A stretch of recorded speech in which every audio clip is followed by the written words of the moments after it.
The Selfish Path to Romance. Download Chapter 1 for free at drkenner.com. Jules, you're a single parent?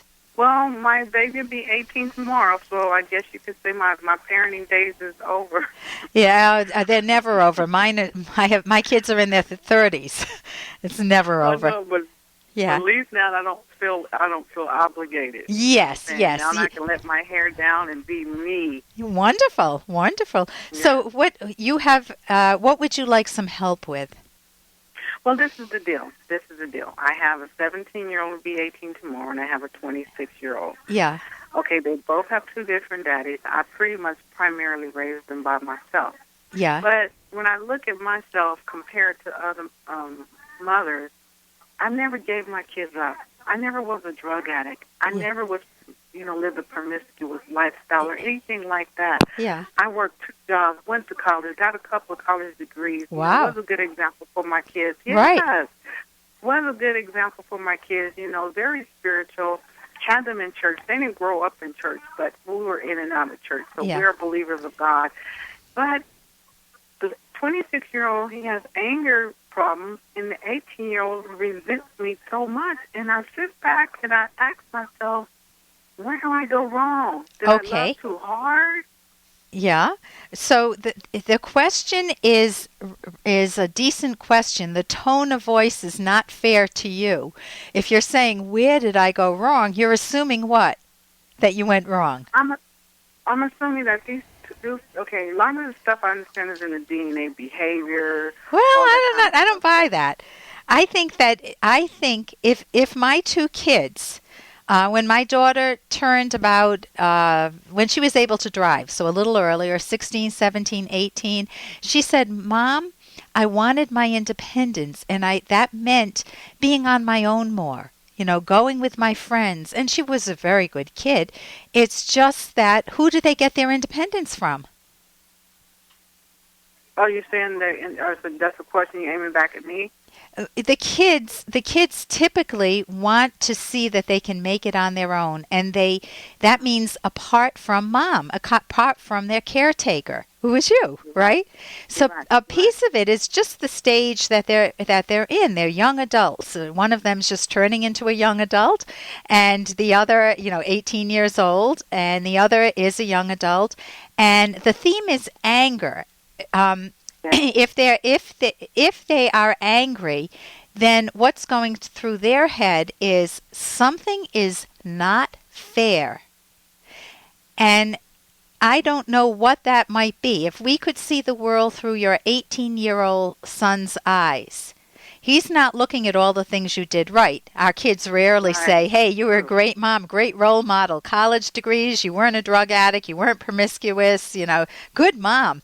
We rarely get that until a little later when they have more experience when they get more experience under their belt and when they become more of an individual. And if we help them see the good in themselves, they're more likely to see the good in us too. So what might let's just focus on your 18-year-old or almost 18-year-old. What does he say to you when he gets angry? What are his actual words? Hey, I got to interrupt this because we've got to pay some bills. 30 seconds, that's it. A very quick ad, and then Ellen will be back. Romance. I wish I knew more about what girls want from a relationship. Boy, I wish I knew more about what I want. Where's that ad I saw? Here it is. The Selfish Path to Romance, a serious romance guidebook. Download Chapter 1 for free at selfishromance.com and buy it at amazon.com. The Selfish Path to Romance. That is interesting. What does he say to you when he gets angry? What are his actual words?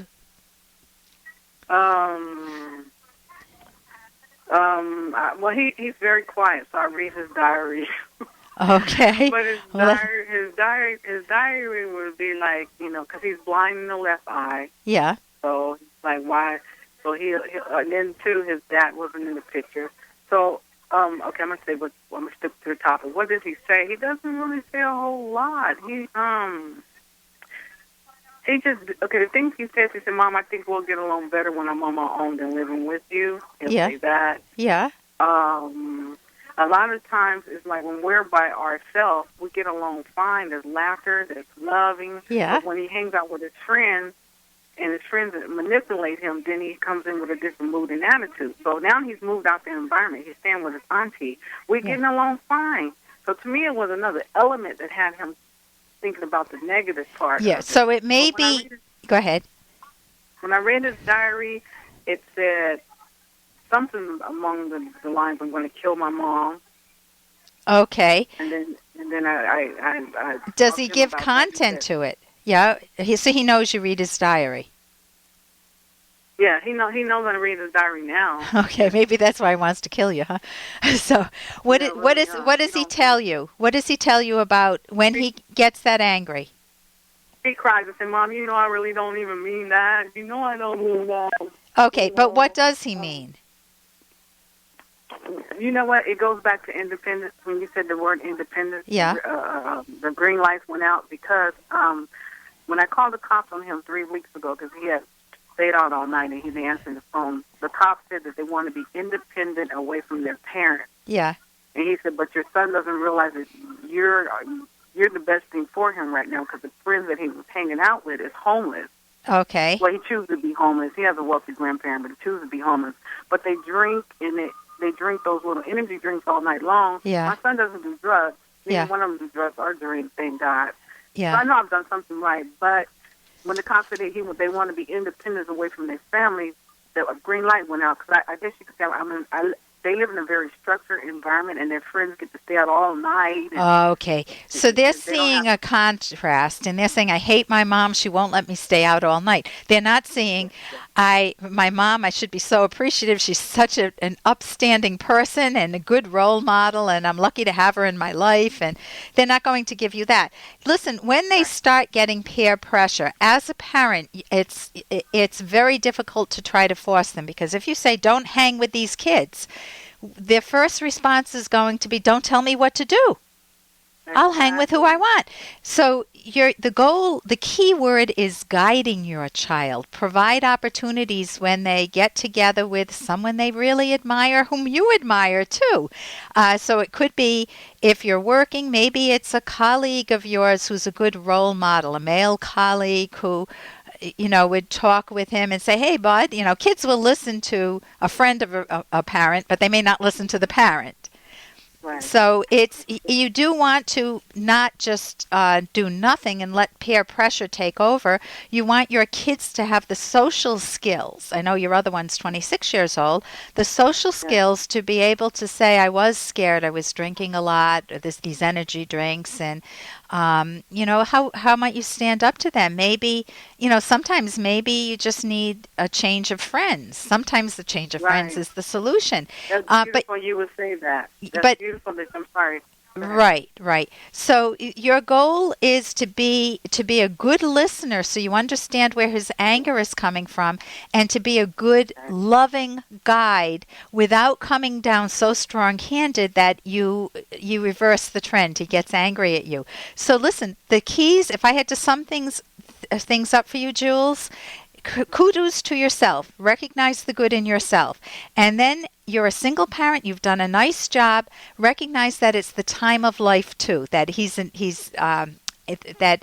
and anger is the theme behind anger is it's not fair. He wants his independence, but you could be a good guide. And if you recognize the good in yourself and in him, I think you'll be on your way. Thank you so much for your call. For more Dr. Kenner podcast, go to drkenner.com and please listen to this ad.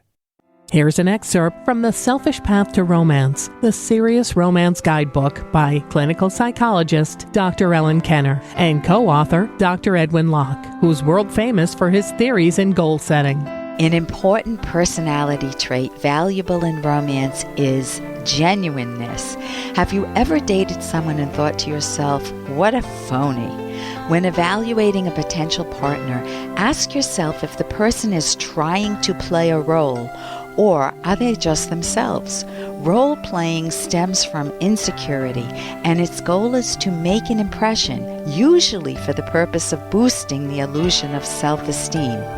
People who are genuine are far more likely to have authentic love relationships than those who are always playing a role.